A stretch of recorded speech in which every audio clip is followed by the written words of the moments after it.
ശബരിമല സ്വർണ്ണക്കൊള്ള കേസിൽ രാഷ്ട്രീയ യുദ്ധം പ്രഖ്യാപിച്ചിരിക്കുകയാണ് മുന്നണികൾ. നേതാക്കളുടെ പങ്ക് ചൂണ്ടിക്കാട്ടി ഇടതുമുന്നണിയും UDFും ആരോപണ പ്രത്യാരോപണങ്ങളുമായി രംഗത്തെത്തിയിരുന്നു. SIT തന്നെ വിളിപ്പിച്ചെന്ന വിവരം P. ശശിയുടെ നിർമ്മിതിയെന്നാണ് അടൂർ പ്രകാശ് കുറ്റപ്പെടുത്തിയത്. കോൺഗ്രസ് നേതാക്കൾ SITയെ തള്ളിപ്പറയാൻ തുടങ്ങിയെന്ന് CPMും ആരോപിച്ചു. പ്രതിപക്ഷത്തിന്റെ ആരോപണത്തിന് മറുപടിയുമായി കടകംപള്ളി സുരേന്ദ്രൻ ഇന്ന് ഫേസ്ബുക്കിൽ പോസ്റ്റിട്ടു. ശബരിമലയിൽ നിന്ന് കൊള്ളയടിക്കപ്പെട്ട സ്വർണം കണ്ടെത്താൻ നെട്ടോട്ടമോടുകയാണ് SIT. ആ സ്വർണം എന്ത് ചെയ്തുവെന്ന് ഇതുവരെ പ്രധാന പ്രതികൾ പറഞ്ഞിട്ടില്ല. അത് സംബന്ധിച്ച് ഒരു തുമ്പും SITക്ക് ലഭിച്ചിട്ടുമില്ല.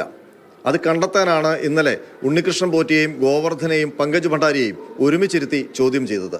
അന്വേഷണം ഒരു വഴിക്ക് നടക്കുമ്പോൾ ശബരിമല സ്വർണ്ണക്കൊള്ളയിൽ രാഷ്ട്രീയ യുദ്ധം കൊടുമ്പിരി കൊള്ളുകയാണ്.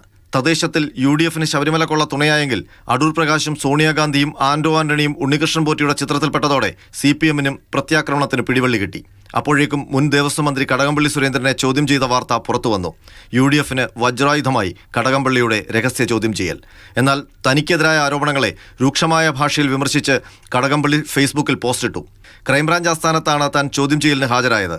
അതിനായി ഒളിച്ചല്ല പോയത്, ഔദ്യോഗിക വാഹനത്തിലാണ്. താൻ ഉണ്ണികൃഷ്ണൻ പോറ്റിക്ക് സഹായം നൽകാൻ കത്തെഴുതിയെന്നും ഉത്തരവ് നൽകിയെന്നുമൊക്കെ വാർത്തകൾ വരുന്നു. ഇതിന്റെ എന്തെങ്കിലും തെളിവ് പുറത്തുവിടാനാണ് കടകംപള്ളിയുടെ വെല്ലുവിളി. മാത്രമല്ല, കോടതിയിൽ ഒരു കീറക്കടലാസ് തെളിവെങ്കിലും നൽകുന്നതിൽ പ്രതിപക്ഷ നേതാവ് പരാജയപ്പെട്ടെന്നും കടകംപള്ളി പരിഹസിച്ചു. അതിനിടെ അടൂർ പ്രകാശിനെ SIT വിളിപ്പിച്ചെന്ന വാർത്തയും പുറത്തുവന്നു.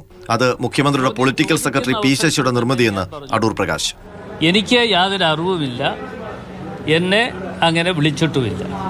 മുഖ്യമന്ത്രിയുടെ ഓഫീസുമായി ബന്ധപ്പെട്ടുകൊണ്ട് പൊളിറ്റിക്കൽ സെക്രട്ടറി ആണെന്ന് എനിക്ക് തോന്നുന്നു ശശി ഉണ്ടാക്കിയിട്ടുള്ള ഒരു പുതിയ ഒരു പണിയാണ് ഇപ്പോൾ നടന്നിട്ടുള്ളത്. സോണിയാഗാന്ധിയെ പോറ്റി സന്ദർശിച്ചത് തന്നെയാണ് CPMന്റെ ആയുധം. അത് കടുപ്പിച്ച് പ്രയോഗിക്കുകയാണ് പാർട്ടി.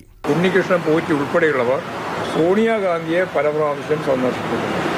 ആരാണ് ഈ അപ്പോയിന്റ്മെന്റ് സംഘടിപ്പിച്ചു കൊടുത്തത് അത് പറയുന്നില്ല. VVIPയുടെ അതീവ സുരക്ഷയുള്ള വീട്ടിൽ കയറാൻ ഉള്ള സൗകര്യമൊരുക്കാൻ മാത്രം എന്ത് ബന്ധമാണ് UDF MPമാർക്ക് ഉള്ളത് എന്നതിലൊരു ദുരൂഹതയുമില്ലേ?